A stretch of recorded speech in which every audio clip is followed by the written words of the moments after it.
वाकया ये नहीं बता पाए, मैं बताता हूँ कि एक बार क्या हुआ कि इनके ऑफिस में एक पहलवान नुमा व्यक्ति आया और अपने लोगों से परिचित कराया कि ये जो है इनका नाम है गदाधारी सिंह। तो इन्होंने कहा गधा सिंह। वो उठ के खड़े हो गए। क्या कहा? मैंने कहा संक्षिप्तीकरण कर दिया, गधा सिंह, गधा सिंह।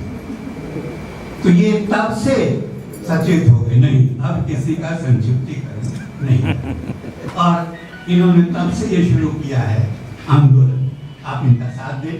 मैं आगे बढ़ रहा हूं और अनुरोध कर रहा हूं मुख्य अतिथि से कि वो व्यंग इतने बड़े महारथी हैं, हमारे जीवन में व्यंग का क्या महत्व है और हम कैसे स्वस्थ रह सकते हैं मोनीलाल जायसवाल की तरह, इसका एक राज बताएं।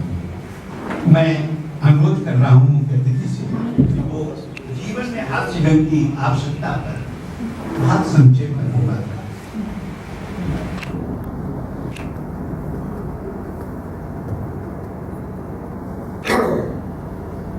आप सबको मैं बहुत धन्यवाद देता हूँ। संस्थान को उसमें मुझे बहुत सारे जाने अनजाने पुराने गीतों को गुनगुनाने का अवसर मिला। तो से मैं बहुत पहले से परिचित था और बहुत ऐसे बहुत सारे चेहरे मेरे सामने उपस्थित है। मेरा जी मेरे भी प्रकाशक हैं, इनके साथ मेरी एक और समानता है, वो भी बाल हैं मैं भी बाल हूँ, क्योंकि हम दोनों के बाल का पता हो गए। वो बाल कृष्ण कन्हैया है, मैं वाले शेखर हूँ। बाल हमारे नाम में भी है, इनके नाम में, ये एक समानता है। अभी सिंघल साहब ने बहुत ही अच्छा विचार अपनी बातें सामने रखी कि वो संक्षिप्तीकरण के संदर्भ में मैंने हिंदी भाषा में जो संक्षिप्तीकरण हो रही है या हो रहा है उसके संदर्भ में उन्होंने बहुत ही तार्किक सारी बातें कही, उदाहरणों के साथ अपनी बात कही। मैं भी करीब करीब वही सारी बातें कहने जा रहा हूँ। आप सब ने, मैं नहीं जानता कि आप में से कितने लोगों ने पढ़ा है, एक हिंदी में बहुत ही लोकप्रिय उपन्यास है भीष्मनाथ रेणु का दीर्घ तपा।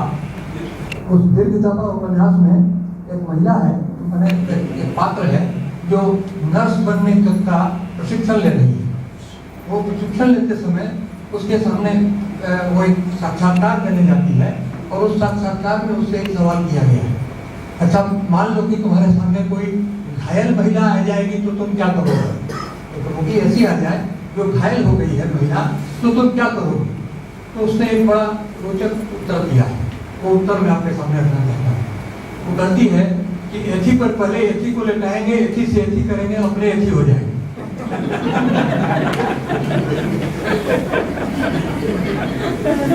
उसने केवल एक शब्द कहा, एथी को एथी पर लेटाएंगे, एथी से एथी करेंगे, अपने एथी हो जाएंगे।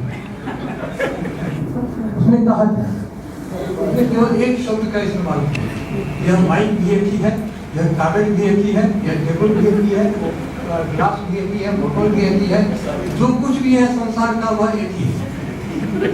एथी संसार के सारे शब्दों का विकल्प है, शब्दों की कोई जरूरत नहीं।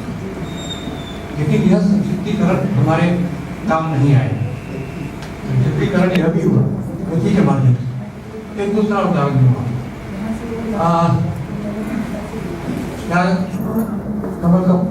कमल प्रभा कपाली। दूसरी बात मैं रखूं, हॉलीवुड के बहुत ही सुप्रसिद्ध विदूषक हुआ करते थे बॉब होप।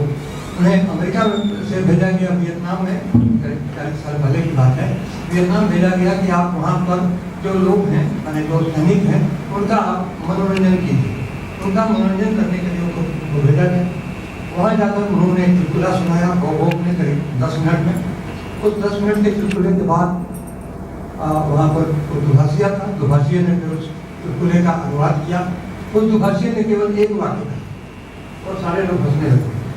वो अपने बातें पूछा कि भाई साहब, आपने जिस चुटकुले को मैंने 10 मिनट में कहा, मैं सुनाया, उसको आपने एक वाक्य में कैसे सुना दिया? तो दुभाषी ने कहा कि मैंने सुनने वालों से कहा कि अभी इन्होंने चुटकुला सुनाया है, आप लोग हंसे।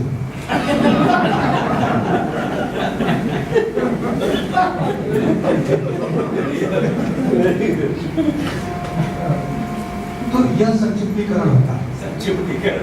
कम से कम शब्दों में अपनी बात कहने का जो आर्ट है, सबसे कम से कम शब्दों में अपनी बात कहने की जो कला है, वो यहाँ सामने आती है। लेकिन मैं सिंघल साहब की उस बात से भी इत्तेफाक रखता हूँ कि वो शब्दों को संक्षिप्तीकरण, जो यूएनओ शब्द का इस्तेमाल किया जा रहा है, ये शब्द का इस्तेमाल किया जा रहा है, ये भी कोई बहुत स्वस्थ आदत नहीं। मेरा एक मित्र हुआ करता था, मेरा सहपाठी, बहुत साल के बाद उससे मेरी इंटरनेट भेंट हो गई। तो उसका नाम था चंद्ररमण गुप्ता। चंद्ररमण गुप्ता मेरे मित्र का नाम है। तो उसका बच्चा था करीब उस पहले की बात में था हूँ, तो उसका बच्चा था 3-4 साल का, 3 साल का। तो तुतला कर होता। तो मैंने उससे पूछा कि अच्छा बताओ बेटा, तुम्हारे पिताजी का नाम क्या है? उसने तोतली जवान में कहा सियाल कुत्ता।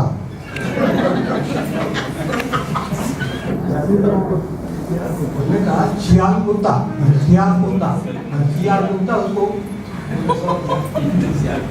तो सियाल गुप्ता या चंद्ररमण गुप्ता को उसने सियाल गुप्ता कहा और सियाल गुप्ता को उच्चारण करने के लिए उसने सियाल गुप्ता कह दिया। तो यह जो भाषा का विभ्रम होता है, भाषा से इस प्रकार की जो गतिविधियां उत्पन्न होती हैं, ये हमारे सामने लगातार जाहिर होती है। हम एक ऐसी भाषा का इस्तेमाल कर रहे हैं जो भाषा वही नहीं है जैसी आज से 1000 साल पहले थी। अमीर खुसरो ने जिस भाषा का इस्तेमाल किया था, बाद में सैकड़ों साल के बाद भारतेंदु हरिश्चंद्र ने जिस भाषा का इस्तेमाल किया, वही भाषा हमारी नहीं है जिस भाषा में हम आज कर रहे हैं। 20वीं शताब्दी के इस दौर में 2014 में हम जिस हिंदी का इस्तेमाल कर रहे हैं, वो हिंदी जाने कितने वर्षों के बाद, कितने परिश्रम के बाद, कितनी साधना के बाद, और आजकल तो साधना और बेनती वाला का जमाना नहीं रहे, का जमाना रह नहीं गया। आजकल तो क्या इसका जमाना है, माधुरी दीक्षित वगैरह की बात भी जो हीरोइन है उसका जमाना है आज के दौर में। तो अब साधना की कोई जरूरत नहीं।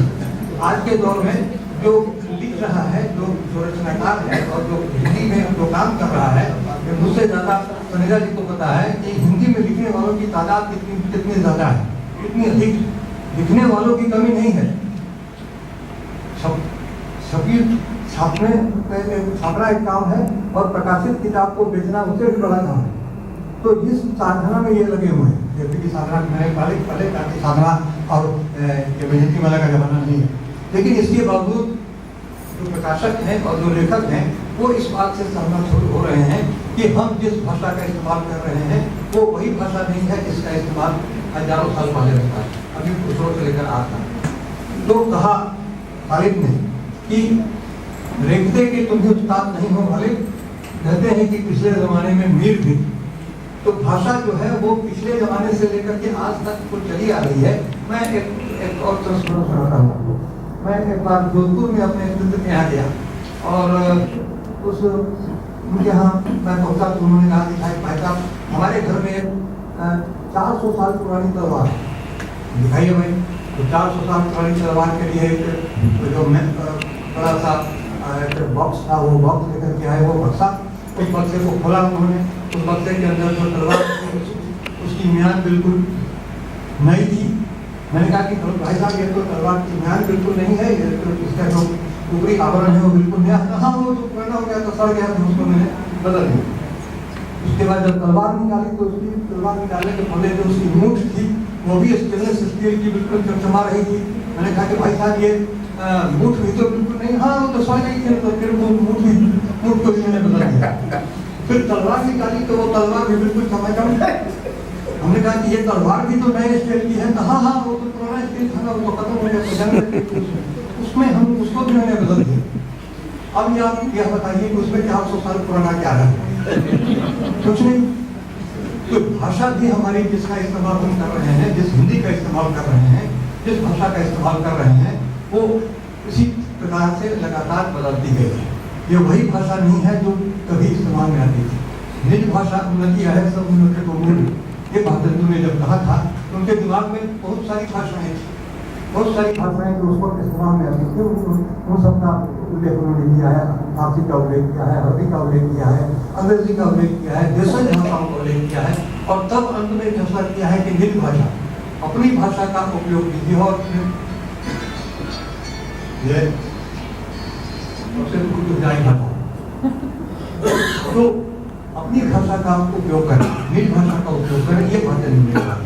हम जिस भाषा को जानते हैं, जिस भाषा का व्यवहार कर रहे हैं, दैनिक स्तर पर, व्यावहारिक स्तर पर, रचनात्मक स्तर पर और फिर कार्यालय के स्तर पर, वह भाषा है हमारे बोलचाल की भाषा, वह भाषा है हमारे उपयोग की भाषा, वह भाषा है हमारे आसपास की भाषा। और इस आसपास की भाषा के बारे में कोई परंपरा काम में नहीं आती है। मार्केट जिस जमाने में इंग्लैंड की ब्रिटेन की प्रधानमंत्री हुआ करती थी, तो वो एक बार किसी जगह से गुजर रही थी, कहना तो बड़ा खराब बात है, वो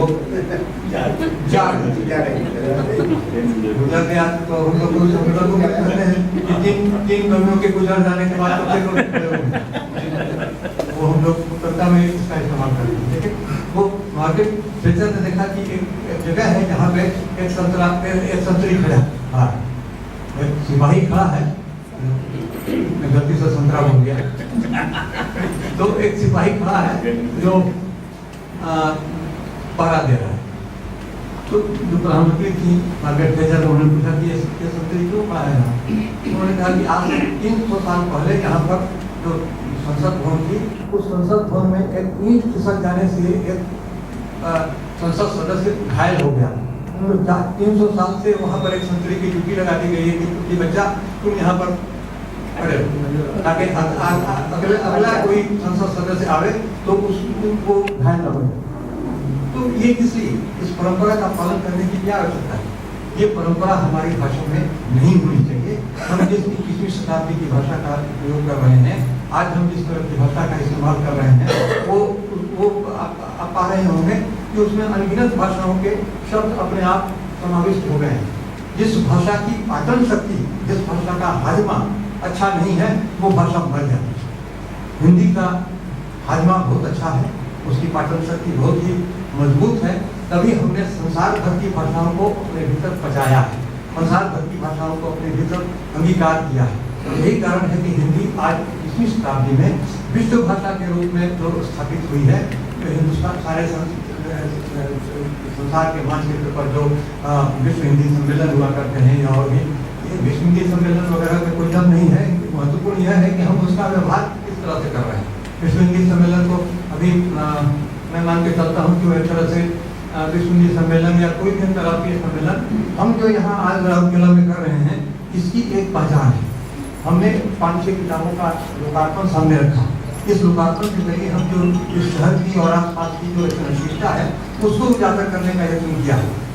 लेकिन विश्व हिंदी सम्मेलन और चाहे संसार में कहीं हो, उसका अंततः मैं समझता हूँ कि कोई लाभ नहीं होता है।